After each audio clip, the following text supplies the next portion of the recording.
जोहार नमस्कार। आज मैं फिर आपके साथ एक नई टीचिंग टेक्निक लेकर के आई हूँ जो मैं अपनी कक्षा में कुछ बच्चों के साथ मैंने करके देखा पहले भी। ये असरदार तो ज़रूर होता है। इसमें सबसे पहले मैंने चैप्टर पढ़ा दिया और उसके बाद फिर बच्चों को ग्रुप में डिवाइड करके उन्हें बांट दिया। पर इस बार उन्हें समझना नहीं था और समझ के प्रस्तुति नहीं देनी थी, बल्कि इस बार उन्हें प्रश्न बनाने थे।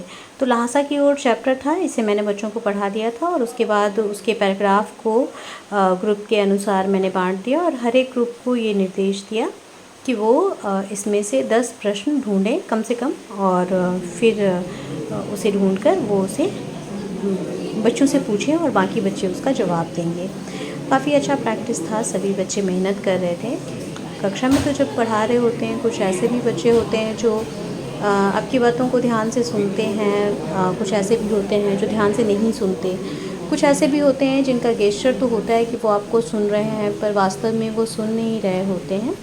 तो इस तरह से मैंने कॉम्बिनेशन जो ग्रुप का था वो ऐसा रखा था कि उसमें हर तरह के बच्चे हों और एक एक जो बच्चा था प्रत्येक ग्रुप में वो लिखने का काम कर रहा था, सभी बच्चों के साथ विचार विमर्श करके। इस ग्रुप में 2 लड़कियां लिख रही थी। एक्चुअली उन्होंने एक तरफ 3 लड़कियां क्वेश्चन बना रही हैं और एक तरफ 3। ये मैंने बच्चों पे छोड़ दिया था कि वो अपना काम कैसे करते हैं, मुझे बस अंत में आउटपुट चाहिए था।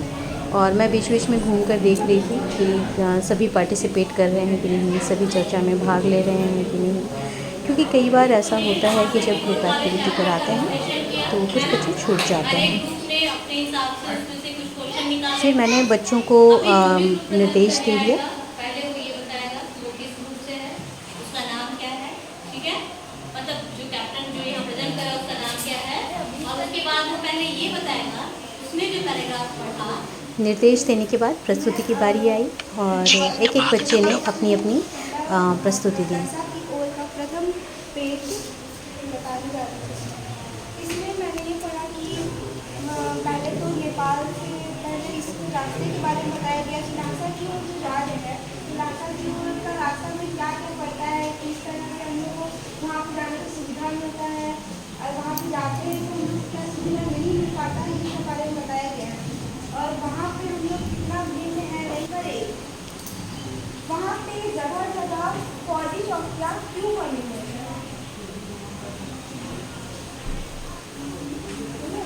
वहाँ जगह जगह फौजी चौकियाँ क्यों बनी। कभी कभी कुछ प्रश्न ऐसे भी बन गए थे जिनकी वाक्य संरचना सही नहीं थी, किसानों ने अपना बसेरा लेकिन बच्चों ने अच्छा प्रयास किया था और इसी बहाने पूरी कक्षा ने पूरे पाठ से जितने प्रश्न निकल सकते थे ऐसे प्रश्न निकाले भी और उनको सुनकर उनका जवाब भी दिया। वहाँ परित्यक्त एक कौन सा किला था, वहाँ की औरतें और भारत की औरतों में एक बात भिन्न थी, वो क्या बात थी।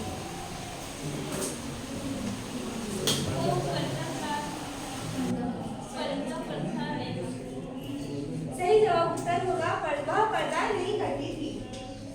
प्रश्न नंबर 5, वहाँ की चाय किस बर्तन में बनती थी और किस तरह से बनती थी।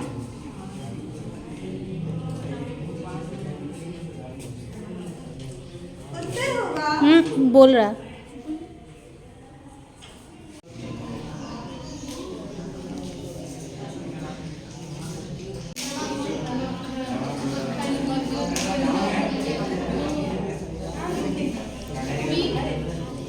लेकिन उत्तर एक ही व्यक्ति को देना है, हाथ उठा के देना है। सब लोग एक साथ बोलेंगे तो उत्तर समझ में नहीं आएगा। कौन बता सकता है अच्छे से? एक कोई बता दो। बोल बता दो। रंग आता था, तो चाय का रंग आने के बाद उसमें थोड़ा सा नमक और मक्खन डाल के चाय तैयार हो जाता था। प्रश्न नंबर 6, वहाँ की कुछ आराम की बातें थी, वो क्या थी।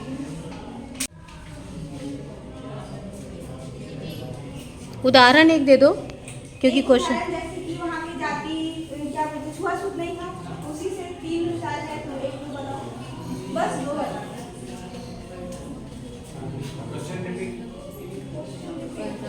वहाँ का कुछ अच्छा बात होता है ना, वो बताओ, आराम की बात।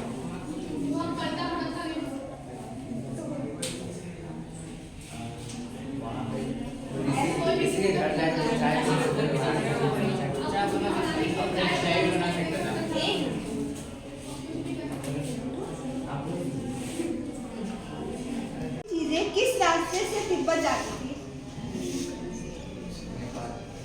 क्वेश्चन रिपीट करना।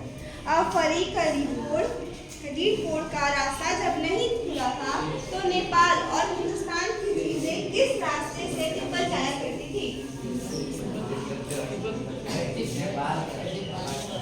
नेपाल और हिंदुस्तान।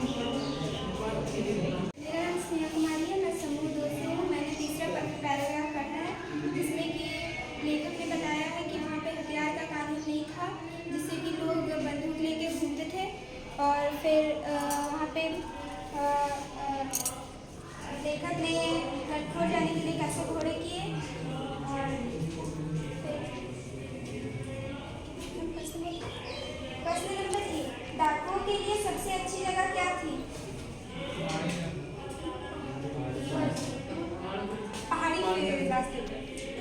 सही उत्तर नदियों के मोड़ और पहाड़ों के कोने। प्रश्न नंबर 2, तिब्बत में सबसे खतरे की जगह क्या थी?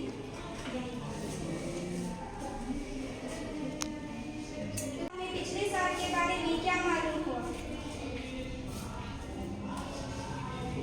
उत्तर लेखक को मालूम हुआ कि ठंडोला के पास खून हो गया था। थोंगला के पास खून हो गया था। प्रश्न नंबर 4, तिब्बत में किस चीज का कानून नहीं था? वहाँ पर सही उत्तर हथियार का कानून नहीं था। सही। प्रश्न नंबर 5, लेखक ने सुमिति को लखनऊ जाने के लिए कितने घोड़े करने को कहा? ये तो सबको पता होगा, तो आंसर दो। सही उत्तर 2 घोड़े। प्रश्न नंबर 6, लेखक कैसे भीख मांगते थे? हाँ, सही उत्तर लेखक टोपी उतार जेब निकाल कुची कुची एक पैसा कहते भीख मांगते। ठीक है, धन्यवाद। मैंने लासा की ओर का तीसरा पैराग्राफ पढ़ा। मैंने इसमें लेखक के चीनी किले से लेकर छोड़ला के पहले के आखिरी गांव तक का सफर के बारे में पढ़ा। इसमें जब लेखक चीनी किले से छोड़ला के पहले एक आखिरी गांव की तरफ निकला, तब उसे एक आदमी राहदारी मांगने आया। तब तो लेखक ने राहदारी के रूप में उसे 2 चिट्टे दिए और आगे बढ़ गया। और जब वह छोड़ला के पहले के आखिरी गांव तक पहुंचा, तब उसने देखा कि उसके वहां पे जान पहचान के लोग थे और वहां पर भिखारियों की रहने के लिए अच्छी व्यवस्था थी। अब प्रश्न 1, जब लेखक चीनी किले से चलने लगा तो कितने आदमी राहदारी मांगने आए? उत्तर 1, लेखक ने उस राहदारी मांगने वाले आदमी को क्या दिया? उत्तर 2 चिट्टे। किस दिन लेखक छोड़ला के पहले आखिरी गांव में पहुंच गया? उत्तर जिस दिन वह चीनी किले से निकला था। मतलब पहले ही दिन ना। हाँ।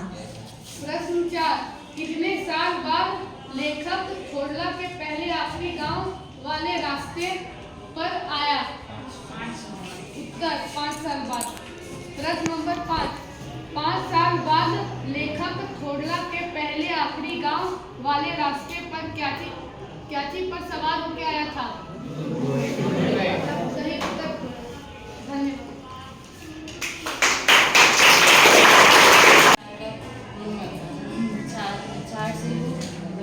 मैंने चौथा पैरा पढ़ा, जिसमें पहाड़ों के बारे में बताया गया, पर्वत की सफर के बारे में बताया गया और एक घोड़े के बारे में बताया गया। पहला प्रश्न, लेखक समुद्र तल से कितने फीट हजार ऊपर खड़े थे? उत्तर 17 से 18,000। दूसरा प्रश्न, लड़कोर का रास्ता किस तरफ था?